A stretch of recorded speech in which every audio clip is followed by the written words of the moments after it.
how I studied more than 10 hours a day during the last year of my high school without being disappointed or tired, while keeping the efficiency almost close to 100%.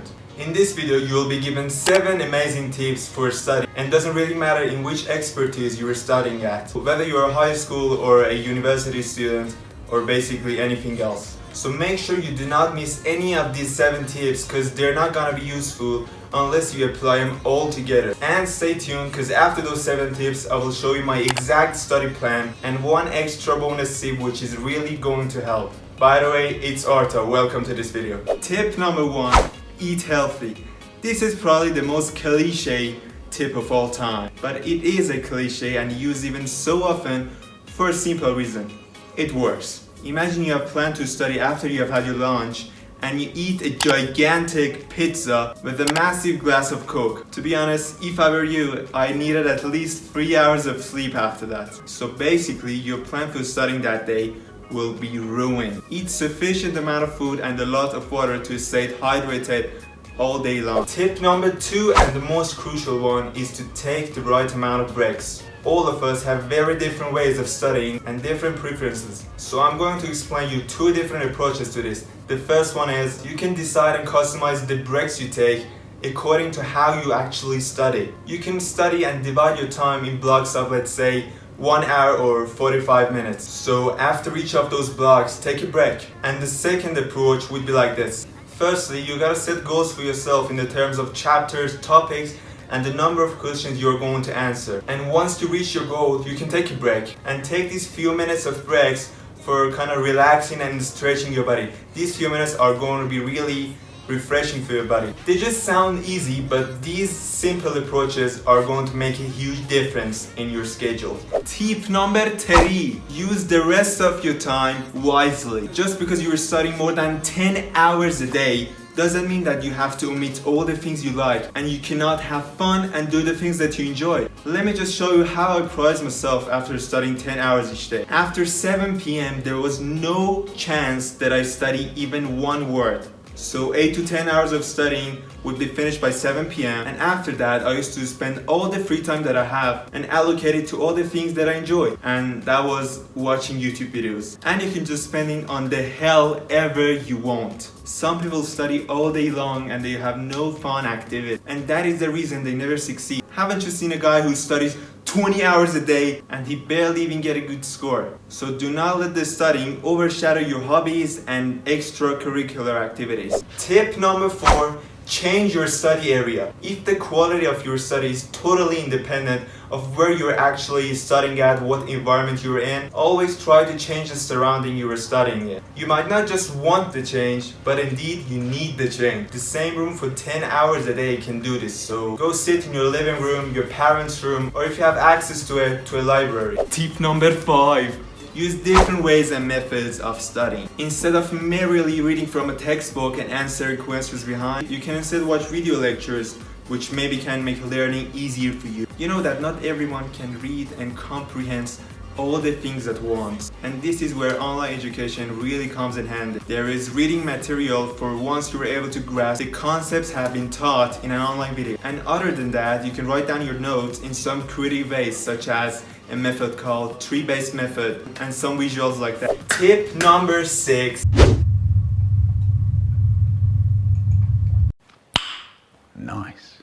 Tip number 6, stay motivated. Every single day you might end up being less enthusiasm for studying, because we are all aware of this fact that studying is the most frustrating thing in the world, and this frustration might give you the feel like giving up. So now exactly what can be done about it? You can either speak to a mentor, which could be parents, teacher, friends, and anybody that you know, or read motivational quotes. Motivational quotes simply work when you're running low on, which I'm not a really big fan of it. So instead you can watch the videos from this channel, the link is up in here. It helped me out and it's going to be helpful for you as well. And last but not least, don't live in the world of possibility. This last thing is most likely to happen to high school students, and it has happened to me as well. Do not stress and live in the realm of what ifs. What if I fail tomorrow's exam? My life is going to be turned into a mess. And what if I don't get a good score? Nothing will happen to you, believe me. Now that I have finished my high school, I really regret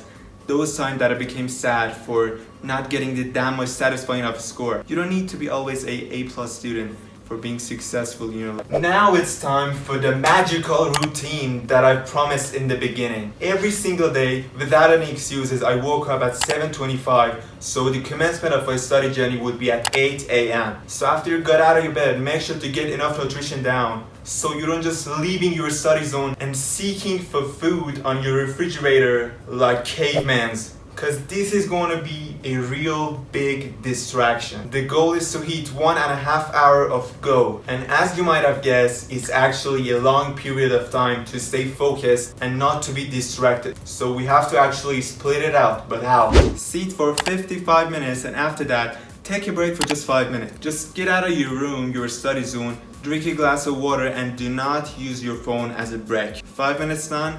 Get back to your study zone, go through your books, and after 30 minutes, you're done. And that was basically 1.5 hours of studying. And after that, you can take 15 minutes of break. And just keep repeating this cycle until 1 p.m. And now it's time for the big break, 1 to 3 p.m. Just have your lunch with your family, chill out. I even used to take a nap for 30 minutes. That was really good break. And then start the circuit again. You can see that it really is a beast plan. And you barely even get sick of it. And make sure to keep at least 3 hours before you go to bed and do not study during that time. And you can do whatever the activity you want and just enjoy that 3 hours with all of your power. And there you are, the bonus tip that I promised in the beginning, which is not kinda logical, but scientists and studies have shown it to be really vital because it directly affects the cycle of your sleep and the level of productivity all day long, despite the vitamin D that it provides you. Studies have shown that being exposed to enough sunlight could lead to falling to sleep sooner and waking up more refreshed. And it basically has more of an effect on your cognitive performance and your learning and all the things that you have previously taught. And that is the reason why I kind of consider it as the basis of all of your study plans. If you combine it with working out or just going for a walk or some similar light activities, I promise that your function is going to be boosted. I personally had a workout at home due to lockdowns for 1 hour and 3 times per week. It's really a good habit for your schedule because not only it is really enjoyable and has myriads of benefits for your body and brain, but it also restarts your brain after studying for long hours. I also have a video about the crucial principles of how to start reading for beginners if you hate reading like me. So go ahead, watch that video as well, and after that you can start the journey of your studying, but this time with a true vision of what actually needs to be done. So just click in here and I'll see you on the next video.